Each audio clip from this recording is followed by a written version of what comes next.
درود شریف جو ہے نا، اس کے بارے میں اعلیٰ حضرت بریلوی نے سیدنا صدیق اکبر سے فتاوی رضویہ میں ایک روایت نقل کی ہے کہ نبی علیہ السلام نے فرمایا کہ اکثر الصلاۃ علیہ، حضور نے فرمایا کثرت سے مجھ پر درود پڑھا کرو۔ فإن اللہ تعالیٰ وکل لی ملکا عند قبری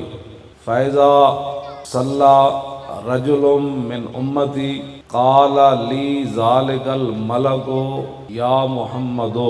صلی اللہ تعالیٰ علیہ وسلم ان فلان ابن فلان یصلی علیک الساعہ۔ ادھر حدیث دا معنی میں کہ اللہ تعالیٰ حضور فرما دیں کہ اللہ تعالیٰ نے ایک فرشتہ میری خدمت مقرر کیتا ہے میری روزہ انور تے،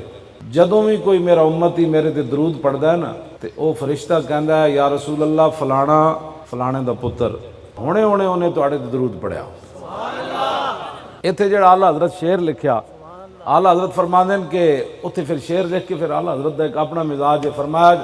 جامی ہم در آرزو اے قاصد آخر باز گو در مجلس آن نازنین حرف گر عظمی رود۔ اعلیٰ حضرت کہندے نے او فرشتیا اور جناب میں تواڈے تے جان دے دیاں گا، مینوں ایک گل دسو میرا بھی کدی حضور دی بارگاہ وچ تسی نہ لیا؟ کدی ایک واری میرا نام جی تسی لیا حضور دی بارگاہ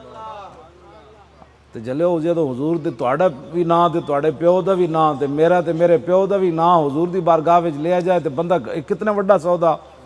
ایک دوسرے دا منہ ویکھدے رہندے ہو، انے واہ حضور تے درود پڑھیا کر، اس تو وڈی تے بد نصیبی کوئی نہیں کہ کسی بندے دا نام حضور دی بارگاہ وچ نہ لیا جائے۔ ہاں تے تو خوش نصیبی سمجھا کرو یار، کتنی وڈی خوش نصیبی، میں اس قابل ہاں کہ میرا تے میرے پیو دا نام حضور دی بارگاہ وچ لیا جائے۔ اچھا پڑھو درود شریف۔ صلاۃ و سلام علیک یا سیدی یا رسول اللہ وعلی